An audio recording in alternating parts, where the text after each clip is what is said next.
तरफ पाकिस्तान के सियासतदान भारत की तरक्की के गुण गा रहे हैं और दूसरी तरफ यूएन में पाकिस्तान के एम्बेसडर ये कह रहे हैं कि इंडिया बड़ा खतरनाक हो गया है। चाय वाला हुक्मरान बनकर औकात भूल गया। हमने तो देखे इंडिया हमें कब मारेगा आगे, हम तो हमारी हुकूमत तो हमें खुद मार रही है। इंडिया पे तो वो आगे मार दे उसका तो अफसोस नहीं है। New India is dangerous. New India comes into your home and kills you.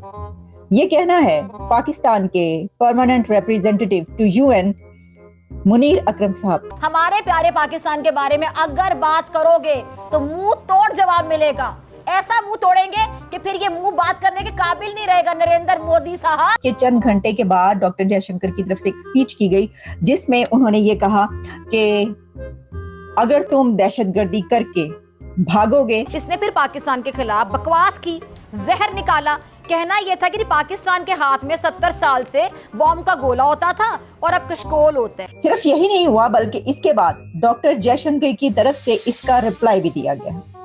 Doctor Jaishankar ने इसका जवाब दिया है। अब खाली बॉम्ब का गोला नहीं रहा है नरेंद्र मोदी, ये एटमी गोला बन चुका है। हमारी शराफत और खामोशी को हमारी कमजोरी ना समझना। अभी जो हालात बने हुए यकीन कर ये तो इंडिया की शराफत है कि वो कुछ नहीं कर रहा। वो मेरा ख्याल है अपनी अवाम को कुछ खिलाना चाहता है, अपनी अवाम को तरक्की देना चाहता है। नहीं तो जो पाकिस्तान के हालात हैं इस टाइम जंग 10 दिनों में वो जीत सकता है।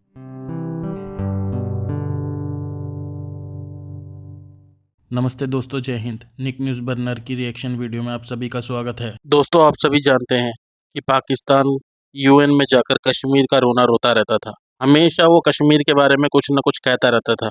अब दोस्तों उसने टॉपिक बदल दिया है। इस बार वो कश्मीर के लिए नहीं किसी और टॉपिक पर जाकर रोने लगा है।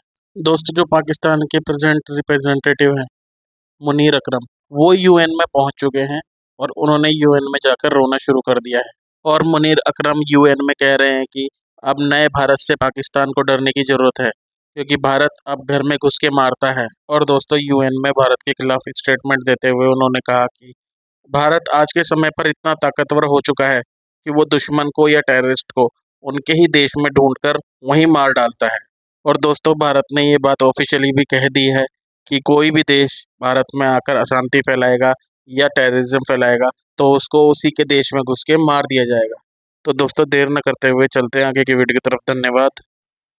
The Washington Post reported that Prime Minister Modi last week told his cheering supporters, and I quote, "Today, even India's enemies know this is Modi. This is the new India. This new India comes into your home and kills you." Unquote. Madam President, I submit, this new India is a dangerous entity. ये आपने उनका जो भी उन्होंने कहा वो आपने सुन लिया। उनकी एक लंबी तकरीर थी लेकिन उसका क्रक्स ये कि उन्होंने कहा कि क्योंकि इंडिया के वजीर आजम ने कहा था तो उन्होंने कहा कि ये अब डेंजरस एंटिटी। अब देखिए इसके अंदर असल में ये बात क्या हो रही है।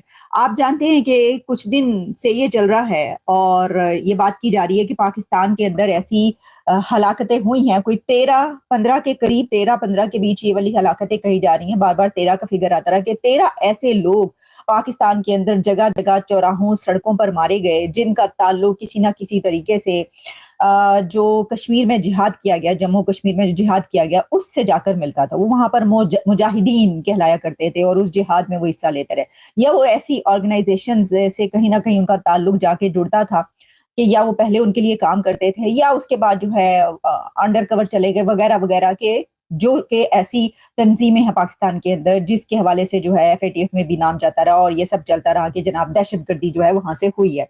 अच्छा, अब इसके ऊपर डॉक्टर जयशंकर की तरफ से जो रिप्लाई आया मैं आपके सामने वो भी रखे देती हूँ, जो कि रिपब्लिक टीवी जो है उसके ऊपर मैंने ये पढ़ा। ये कहा गया कि डॉक्टर जयशंकर ने अभी ही एक स्पीच की है। उसके चंद घंटे के बाद जब ये चीज सामने आई तो उसके चंद घंटे के बाद डॉक्टर जयशंकर की तरफ से एक स्पीच की गई जिसमें उन्होंने ये कहा कि अगर तुम दहशतगर्दी करके भागोगे तो सही सलामत वापस नहीं जा सकोगे, या ये भूल जाओ कि you would be safe there. Narendra Modi भी इसी बीमारी में मुब्तला है। वैसे तो पाकिस्तान के खिलाफ इसकी जो नौटंकियां हैं, बकवास है पूरा साल चलती रहती है, मगर भारत में इलेक्शन करीब आते ही इसका मरज़ कुछ ज़्यादा ही बढ़ जाता है। दिमाग इसका आपको पता है कि ऑलरेडी ख़राब है, लेकिन इसे ये पता है कि भारत के इलेक्शंस में पाकिस्तान मुखालिफ बयानात का चूरन जो है ना, मंचन बहुत ज़्यादा बिकता है, इसीलिए पाकिस्तान के ख़िलाफ़ खूब बक करता है। और इस बार ये जो आप देख लें कि हरियाणा में इलेक्शन रैली से खिताब करते हुए इसने फिर पाकिस्तान के खिलाफ बकवास की, जहर निकाला।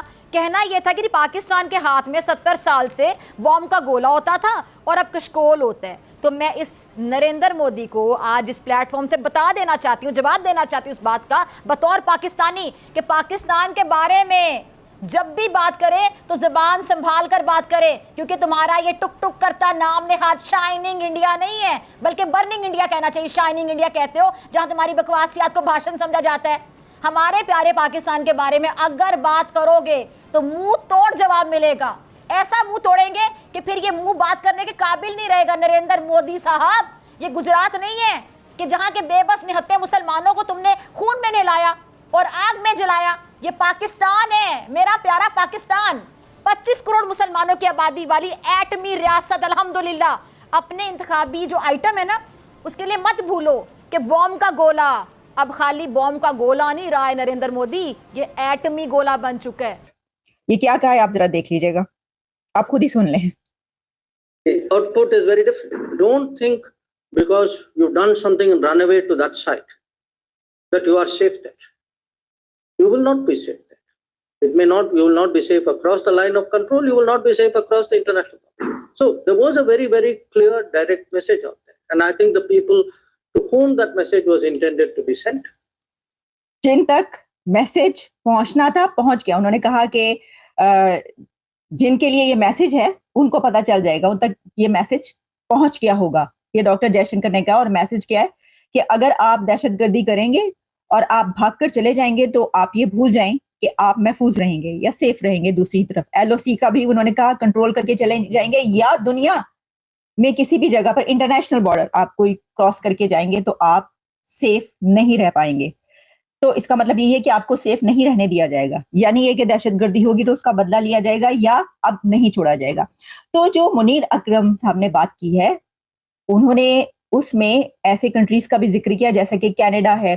ये जनाब कनाडा में जो है ये जो कत्ल हुआ निजर का, और इस तरह की दुनिया में उन्होंने कुछ नाम लिए कि ये जो कत्ल हुए हैं इसके पीछे इंडिया का हाथ है। तो पाकिस्तान का जाहिर है कि उन्होंने खासतौर पर ये कहा कि अब इंडिया पाकिस्तान के अंदर घुस के मारा है।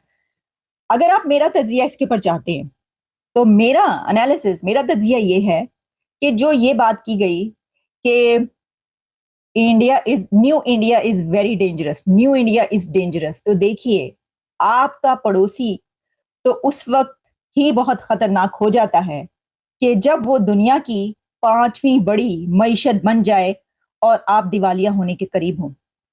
आपका पड़ोसी तो उस वक्त ही बहुत खतरनाक बन जाता है कि जब आप IMF के सामने नाक रगड़ रहे हो और आपका पड़ोसी स्टॉक एक्सचेंज में 5 ट्रिलियन क्रॉस कर जाए। आपका पड़ोसी, आपका नेबर तो उस वक्त ही बहुत खतरनाक हो जाता है कि जब पूरी दुनिया के डेलीगेशंस वहां पर जा रहे हों और वहां पर पूरी दुनिया की इन्वेस्टमेंट आ रही हो और आपको खाने के लाले पड़े हों। आपका पड़ोसी, आपका नेबर तो उस वक्त ही आपके लिए बहुत खतरनाक हो जाता है कि जिस वक्त आपका और उसका कोई कंपैरिजन ही नहीं रहता, आपका और उसका कोई कंपैरिजन ही नहीं हो सकता। दोस्तों अगर आपको हमारी वीडियो पसंद आई है तो प्लीज़ लाइक ज़रूर करें और साथ में शेयर करना ना भूलें। और साथ ही दोस्तों ऐसी ही लेटेस्ट वीडियो देखने के लिए हमारे चैनल को सब्सक्राइब करें, साथ ही बेल का आइकन जरूर दबाएं ताकि सबसे पहले आपको हमारी वीडियो की नोटिफिकेशन मिल सके। धन्यवाद।